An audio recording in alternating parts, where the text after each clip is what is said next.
Hello વિદ્યાર્થી મિત્રો, આજે આપણે ધોરણ 6 ગણિત વિષયમાં સંખ્યા પરિચય વિશે આગળ અભ્યાસ કરીશું. તો આજે આપણે જોઈશું ભારતીય સંખ્યાલેખન પદ્ધતિ. આપણે બે પદ્ધતિ વિશે આજે શીખવાનું છે, ભારતીય સંખ્યાલેખન પદ્ધતિ અને આંતરરાષ્ટ્રીય સંખ્યાલેખન પદ્ધતિ.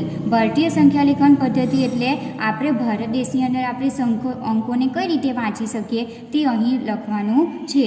સૌપ્રથમ તમને અહીં અંક આપેલો છે, પરંતુ અહીં અલ્પવિરામ મૂક્યું નથી. તો સૌપ્રથમ આપણે ભારતીય સંખ્યાલેખન પદ્ધતિમાં અલ્પવિરામ કઈ રીતે મૂકી શકાય તે લખીશું. તો જ્યારે પણ આપણે અલ્પવિરામ મૂકીએ ત્યારે એકમ, દશક અને સો પ્રથમ 3 અંક પછી અલ્પવિરામ આવશે. આપણે જમણી બાજુથી ડાબી બાજુ જવાનું રહેશે. તો સૌપ્રથમ આપણે પહેલાં અંક લખી દઈએ બધા. હવે જ્યારે અલ્પવિરામ મૂકશો ત્યારે એકમ, ત્યારબાદ દશક અને સો પછી આપણે મૂકીશું અલ્પવિરામ. ત્યારબાદ 2 અંક પછી અલ્પવિરામ આવશે, એટલે કે 1000 અને 10,000. ફરીથી પાછું અલ્પવિરામ. ત્યારબાદ લાખ અને 10 લાખ. ફરીથી પાછું અલ્પવિરામ અને લાખ પછી આવશે કરોડ. આથી આ સંખ્યાને વાંચવું હોય તો કઈ રીતે વાંચી શકાય? તો એકમ, દશક, 100, 1000, 10,000, લાખ, 10 લાખ અને કરોડ. 5 કરોડ, 8 લાખ, 1,592. અહીં લખવાનું છે આપણે શબ્દમાં 5 કરોડ, 8 લાખ, 1,592. હવે બીજું ઉદાહરણ લઈએ. ફરીથી આપણે બધા અંક લખી કાઢીએ. હવે અલ્પવિરામ. તો એકમ, દશક અને 100 3 પછી અલ્પવિરામ. ભારતીય સંખ્યાલેખન પદ્ધતિમાં શરૂઆતના 3 અંક પછી અલ્પવિરામ આવશે. ત્યારબાદ 2 અંક પછી તમારે અલ્પવિરામ મૂકવાનું રહેશે. તો 1 અને 2 એટલે કે 1000 અને 10,000. ફરીથી અલ્પવિરામ. લાખ અને 10 લાખ. ફરીથી અલ્પવિરામ અને છેલ્લું કરોડ. હવે તમારે અંકમાં લખવું હોય તો કઈ રીતે લખી શકાય? તો એકમ, દશક, 100, 1000, 10,000, લાખ, 10 લાખ અને કરોડ. તો 8 કરોડ, 75 લાખ, 95,762. તો આ રીતે તમે ભારતીય સંખ્યાલેખન પદ્ધતિ દ્વારા અંકોને શબ્દમાં લખી શકો અને અલ્પવિરામ કઈ રીતે મૂકી શકાય તે તમારે અહીં ધ્યાન રાખવાનું છે. ત્યારબાદ હવે જોઈશું આંતરરાષ્ટ્રીય સંખ્યાલેખન પદ્ધતિ. તો આંતરરાષ્ટ્રીય સંખ્યાલેખન પદ્ધતિમાં અલ્પવિરામ મૂકવાનું કઈ રીતે તે જોઈશું. ફરીથી આપણે અંક લખી કાઢીએ.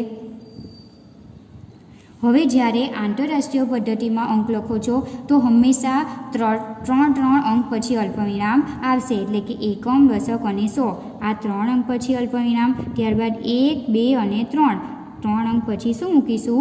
અલ્પવિરામ. આંતરરાષ્ટ્રીય પદ્ધતિમાં આપણે 3 અંક પછી જ અલ્પવિરામ મૂકવાનું રહેશે, પણ જવાનું આપણે જમણીથી ડાબી બાજુ જવાનું રહેશે. હવે જ્યારે આંતરરાષ્ટ્રીય સંખ્યાલેખન પદ્ધતિમાં તમારે શબ્દમાં લખવાનું હોય ત્યારે એ ધ્યાન રાખવાનું છે કે એકમ, દશક અને 100 એ તો સેમ જ રહેશે. ત્યારબાદ આ જે 3 અંક છે તે થશે તમારું આખું 1000નું સ્થાન, અને 1000 પછી આપણે ભારતીય પ્રમાણે લાખ આવે છે, પરંતુ આંતરરાષ્ટ્રીયમાં 1000 પછી આવશે મિલિયન.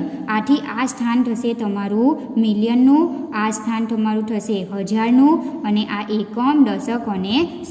અહીં ફક્ત 3 અંક પછી આવે છે અલ્પવિરામ અને વચ્ચેનું સ્થાન આવશે તે 1000નું અને 1000 પછી આવશે મિલિયન. ભારતીય પ્રમાણે 1000 પછી આવે છે લાખ. એ તમારે અહીં ધ્યાન રાખવાનું રહેશે. હવે આ અંકને શબ્દમાં કઈ રીતે લખી શકાય? તો આ સ્થાન કયું થશે? મિલિયનનું. આથી અહીં શું લખી શકાય? 50 મિલિયન અને વચ્ચેનું જે સ્થાન થશે તે 1000નું. તો અહીં કેટલા છે? તો 801. આથી આપણે લખવાના છે 801 શું થશે? 1000નું.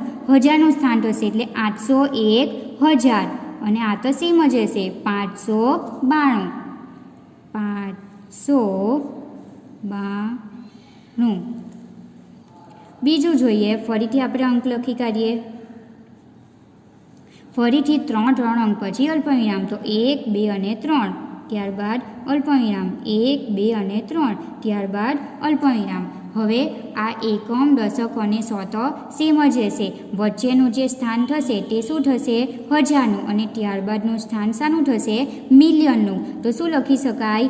7,452,000 છે, તો અહીં લખવાનું 452. કયું સ્થાન થશે? હજારનું. આથી શું લખી શકાય? 452,000. અને આ તો સેમ જ રહેશે, 283. હવે ત્રીજું જોઈએ, ફરીથી અંક લખી કાઢીએ. 3 3 અંક પછી અલ્પવિરામ, 1 2 અને 3, ત્યારબાદ અલ્પવિરામ, 1 2 અને 3, ત્યારબાદ અલ્પવિરામ. ફરીથી એકમ, દશક અને સો. 100 પછી આ 3 અંક છે તે શાનું સ્થાન થશે? હજારનું. અને ત્યારબાદ આ 2 સ્થાન થશે તે મિલિયનના. તો શું લખી શકાય? 48 મિલિયન. ત્યારબાદ શું છે અહીં? 49. તો 49,000. અને ત્યારબાદનું સેમ, એકમ, દશક અને સો. તો 831.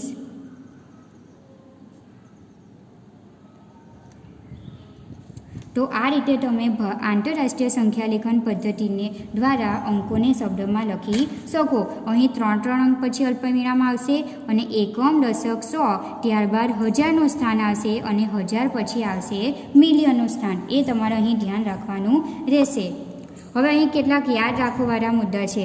તમારે યાદ રાખવાનું છે કે 1 મીટર બરાબર કેટલા સેમી થાય? 100 સેન્ટીમીટર. સેમી એટલે કે સેન્ટીમીટર. 1 કિલોમીટર બરાબર થશે 1000 મીટર. 1 ગ્રામ બરાબર થશે 1000 મિલીગ્રામ. 1 કિલોગ્રામ બરાબર થશે 1000 ગ્રામ. અને 1 લીટર બરાબર થશે 1000 મિલીલીટર. આ 5 મુદ્દા તમારે યાદ રાખવાના રહેશે.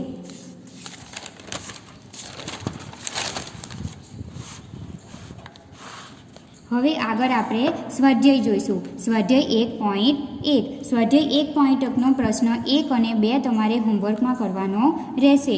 પ્રશ્ન 3 જોઈએ આજે આપણે.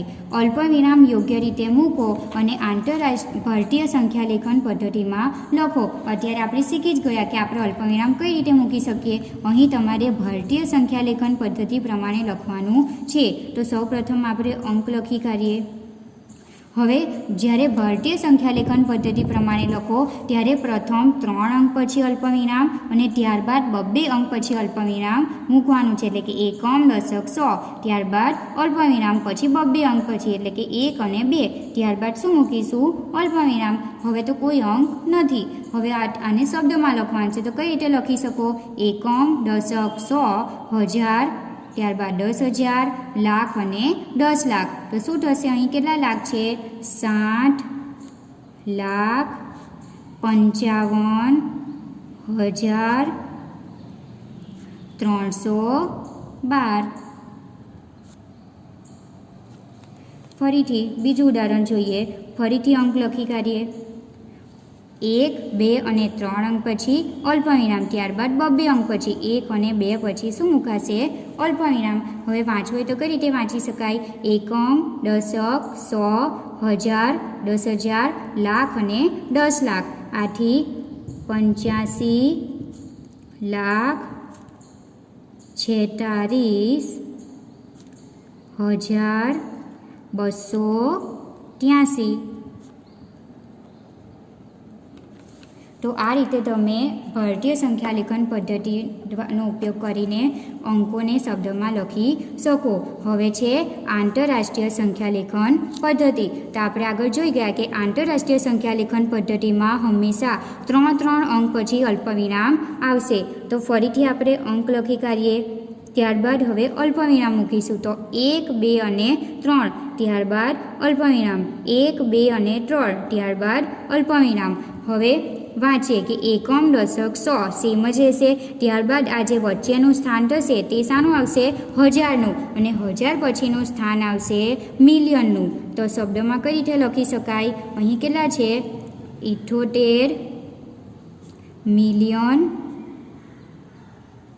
કેટલા છે અહીં 921, તો અહીં લખવાનું છે 921 અને કયું સ્થાન થશે એ હજારનું સ્થાન, આથી 921,000 અને છેલ્લે છે 92. એ જ રીતે બીજું ઉદાહરણ જોઈએ, ફરીથી અંક લખી કાઢીએ. હવે અલ્પવિરામ, તો 1, 2 અને 3 પછી અલ્પવિરામ, ફરીથી 1, 2 અને 3 પછી અલ્પવિરામ, 3 અંક પછી જ આપણે અલ્પવિરામ મૂકવાનું રહેશે. તો એકમ, દશક, સો, આ થશે હજારનું સ્થાન અને આ મિલિયનનું. તો અહીં કેટલા છે 99 મિલિયન, અહીં કેટલા છે 985, 985 શું થશે હજારનું સ્થાન, આથી લખીએ 985,000 અને આ તો સેમ કેટલા છે 102,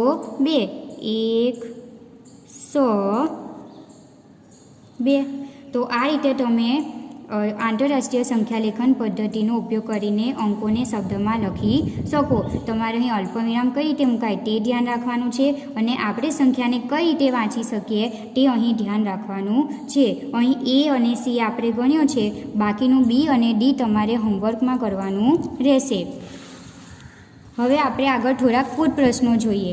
અહીં તમારે વ્યવહારિક દાખલા આપવામાં આવ્યા છે. આપણે ગણીએ ઉદાહરણ 1.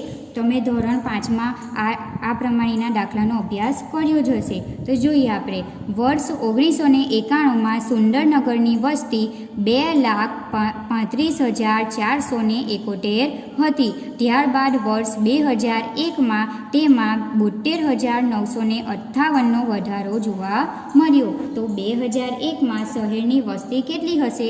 હવે આપણે શું કરીશું અહીંયા, કાં તો અહીં સરવાળો, બાદબાકી, ગુણાકાર કે ભાગાકાર, આ 4 પ્રક્રિયામાંથી કોઈ એક પ્રક્રિયાનો અહીં ઉપયોગ કરીશું. તો પહેલાં વસ્તી હતી અને વસ્તીમાં શું થાય છે વધારો થાય છે. વધારો થાય છે એટલે આપણે હંમેશા શું કરવો પડે સરવાળો. એટલું ધ્યાન રાખવાનું છે કે જ્યારે કોઈ વસ્તુની અંદર વધારો થતો હોય અથવા તો તમારે કોઈ વસ્તુમાં કુલ ગુણ શોધવાના હોય એટલે કુલ શબ્દ આવે તો તમારે હંમેશા સરવાળો કરવાનો રહેશે. કુલ આપણે માર્ક શોધવાના હશે, કુલ ગુણ શોધવાના હોય તો સરવાળો કરવાનો રહેશે. તો અહીં આપણે પહેલાં લખીશું કેટલી વસ્તી હતી 2,35,471. હવે શું છે તો 1991માં સુંદરનગરની વસ્તી. તો અહીં આપણે શું લખી શકીએ, વર્ષ 1991ની વસ્તી, બાજુમાં આપણે જે વિગત આપી હોય તે લખવાની રહેશે, વત્તા આપણે કેટલો વધારો થયો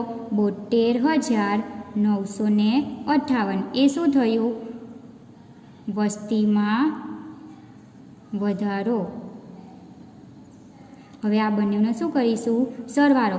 જ્યારે પણ તમે સરવાળો કરો તો એક અંકની નીચે બીજો અંકને વ્યવસ્થિત ગોઠવવાનું રહેશે. હવે સરવાળો કરીએ, 1 + 9 કેટલા થશે, 1 + 8 કેટલા 9, 7 ને 5 12, તો 12 2 વધી 1, 9, 9 ને 4 ને કેટલા થશે 5 ને 9 ને 5 થશે 14, 14 4 વધી 1, 5 ને 1 6, 6 ને 2 8, 7 ને 3 10 0 વધી 1, 2 ને કેટલા થશે 3, તો જવાબ આવશે 3,08,429. હવે અહીં શું લખીશું તો આપણે શોધવાનું શું હતું 2001માં શહેરની વસ્તી. તો અહીં લખીશું વસ્તી 2001માં થશે. હવે આપણે છેલ્લે લખવું હોય તો શું લખી શકાય કે જે આપણને વિગત પૂછી છે કે 2001માં શહેરની વસ્તી, જવાબ શું આવ્યો 3,08,429 હશે. આ રીતે તમારે છેલ્લું વિધાન લખવાનું રહેશે. હવે બીજું ઉદાહરણ જોઈએ. એક રાજ્યમાં વર્ષ 2002થી 2003માં વેચાયેલી સાયકલની સંખ્યા 7,43,000 હતી. વર્ષ 2003થી 2004માં સાયકલનું વેચાણ 8,100,000 હતું. કયા વર્ષે સાયકલનું વેચાણ વધુ થયું હતું અને કેટલી વધુ?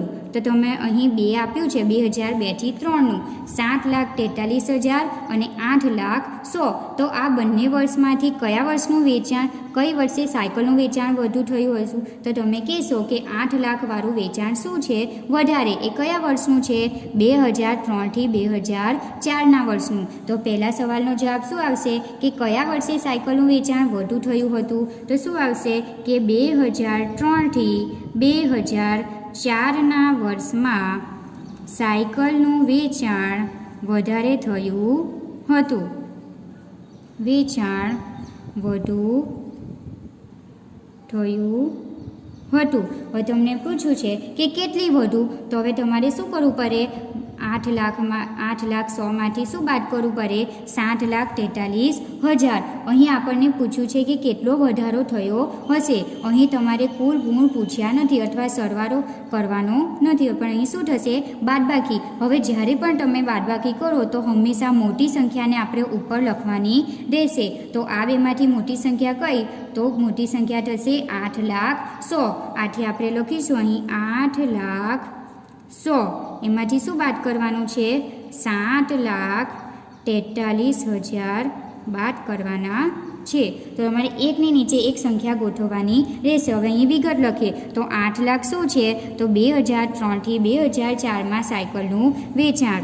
તો અહીં લખીશું 8,100,000 વર્ષ 2003 થી 2004માં સાયકલનું વેચાણ. અને આ શું છે?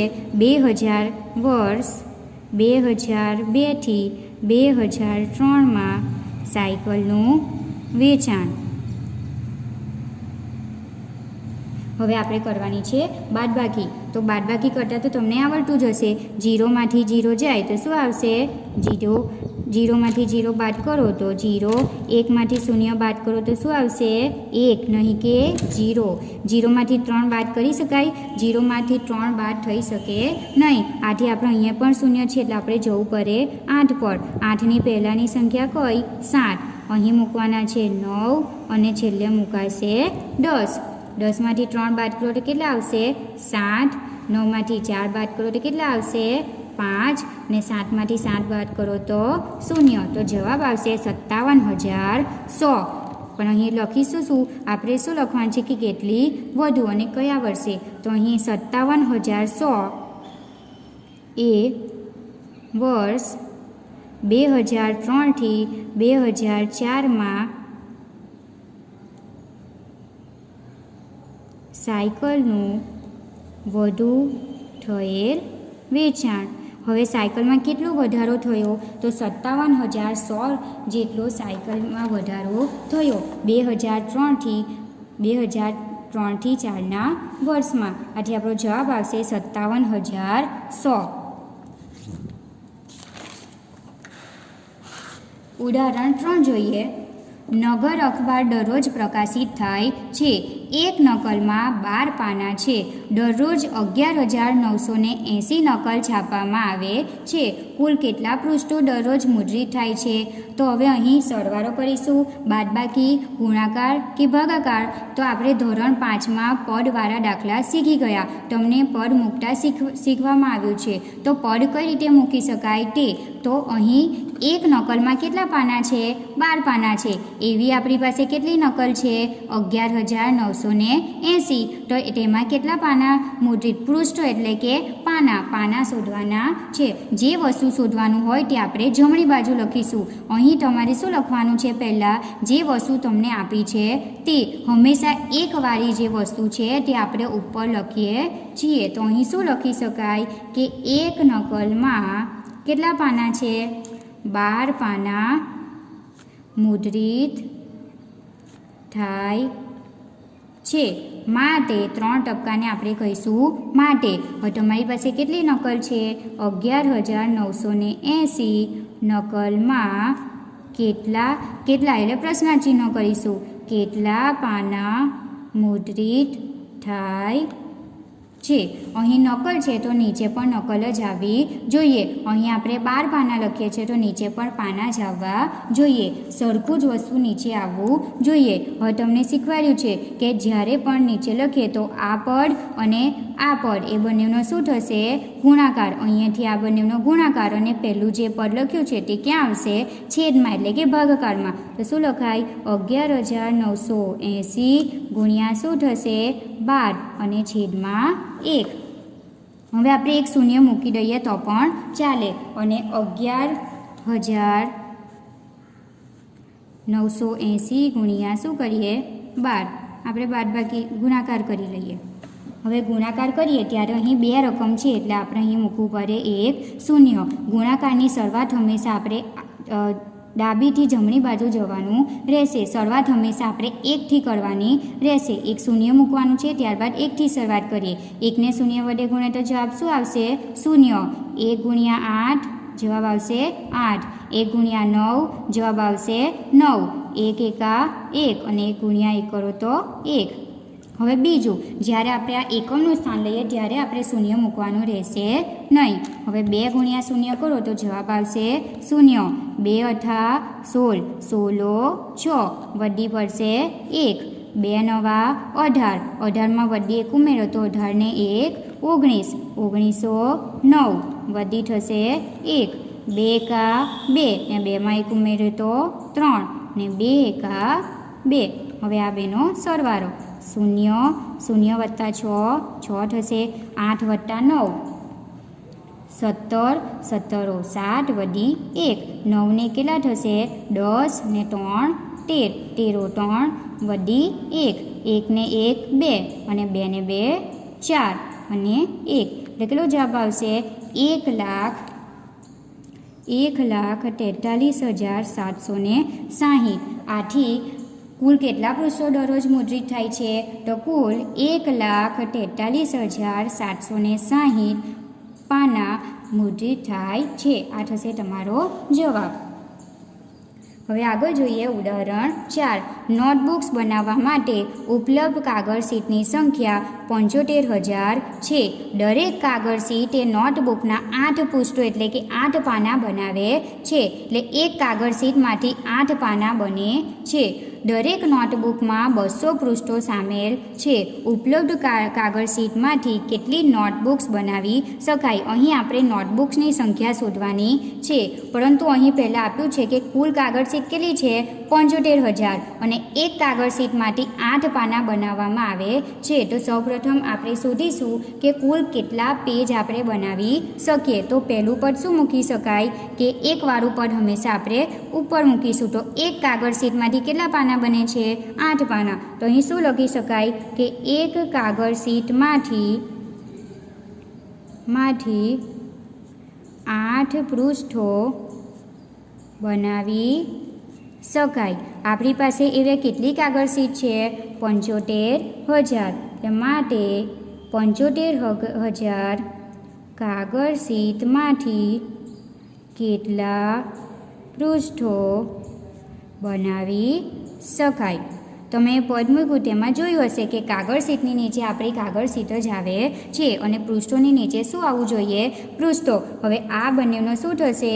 ગુણાકાર. અને એકવાળું પદ ક્યાં આવશે? છેદમાં. એટલે શું થશે? 75,000 ગુણ્યા કેટલા થશે? 8 અને છેદમાં 1. છેદમાં 1 લખો તો પણ ચાલે અને નહીં લખો તો પણ ચાલે.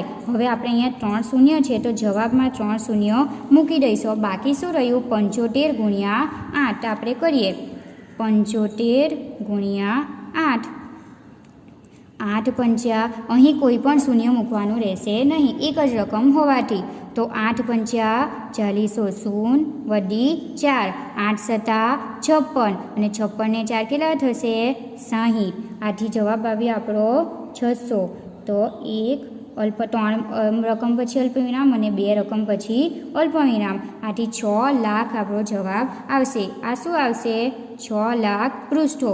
એટલે કે 75,000 કાગળ સીટમાંથી કેટલા પાના છાપી શકાય? પૃષ્ઠો એટલે કે પાના. તો 6 લાખ પાના છાપી શકાશે. પરંતુ અહીં આપણને પૂછ્યું શું છે કે કાગળ શીટમાંથી કેટલી નોટબુક્સ બનાવી શકાય. આપણે નોટબુક્સની સંખ્યા શોધવાની છે. આપણે અહીં શોધ્યું પાનાની સંખ્યા. હવે તમને અહીં આપ્યું છે કે એક નોટબુકમાંથી કેટલા પાના છે. એક નોટબુકની અંદર 200 પાના સામેલ છે. આપણે નોટબુકની સંખ્યા શોધવાની છે. આપણી પાસે પૃષ્ઠો છે. હવે પદ મૂકતી વખતે શું ધ્યાન રાખવાનું છે? જો આપણે અહીં એવું લખીએ કે એક નોટબુકમાંથી 200 પાના સામેલ કરી શકાય તો નીચે પણ નોટબુક જ આવવું જોઈએ. જ્યારે આપણે નોટબુકની સંખ્યા શું કરવાની છે? શોધવાની છે. આથી નોટબુકવાળું પદ આપણે કઈ બાજુ લખાય? જમણી બાજુ આવવું જોઈએ. અને પૃષ્ઠ આપણી પાસે છે એટલે પૃષ્ઠોવાળું પદ આપણે પહેલાં લખવું પડે. આથી આપણે આ પદને શું કરવું પડશે? ઉલટાવવું પડશે. તો શું લખી શકાય કે 200 પૃષ્ઠમાંથી એક નોટબુક બને માટે આપણી પાસે કેટલા પૃષ્ઠો છે? 6 લાખ. પૃષ્ઠમાંથી કેટલી નોટબુક બને? આપણે નોટબુકની સંખ્યા શોધવાની હતી એટલે એને કઈ બાજુ લખ્યું? જમણી બાજુ. અને પૃષ્ઠ આપણી પાસે છે આથી આપણે એને પહેલાં લખવું પડશે. આથી આપણે અહીંયા પદને ઉલટાવવું પડ્યું. હવે આ બંનેનો શું થશે? ગુણાકાર. એટલે કે 6 લાખ ગુણ્યા 1 અને છેદમાં કેટલા આવશે? 200. તો તમને છેદ ઉડાવતા શીખવ્યા છે. જો શૂન્ય શૂન્ય ઉપર નીચે હોય તો આપણે ઉડાવી શકીએ એટલે એક શૂન્ય ઉડી જશે અને બીજું શૂન્ય પણ આપણે ઉડાવી શકીએ. તો શું બાકી રહ્યું? 6000 છેદમાં 2. છેદમાં છેદ આપણે શું કરવું પડે? ભાગાકાર. તો કરીએ 6000 ભાગ્યા 2. હવે કેટલાય ભાગ ચાલશે? 2નો ઘડિયો બોલવાનો છે. તો 2 એકા 2, 2 દુ 4 અને 2 તાલી શું થશે? 6. આથી 2 તાલી 6. હવે બાદબાકી 6માંથી 6 જાય તો શૂન્ય. હવે કેટલા શૂન્ય બાકી રહ્યા? 1, 2 ને 3. તો આપણે 3 શૂન્ય નીચે ઉતાર્યા તે 3 શૂન્ય આપણે ઉપર લગાવી દઈશું. આથી જવાબ આવશે આપણો 3000. તો અહીં શું કહેવાય? જવાબ આવશે 3000. શું આવશે? નોટબુક્સ. તો કાગળ શીટમાંથી કેટલી નોટબુક્સ બનાવી શકાય? તો કાગળ શીટમાંથી 3000 નોટબુક બનાવી શકાશે.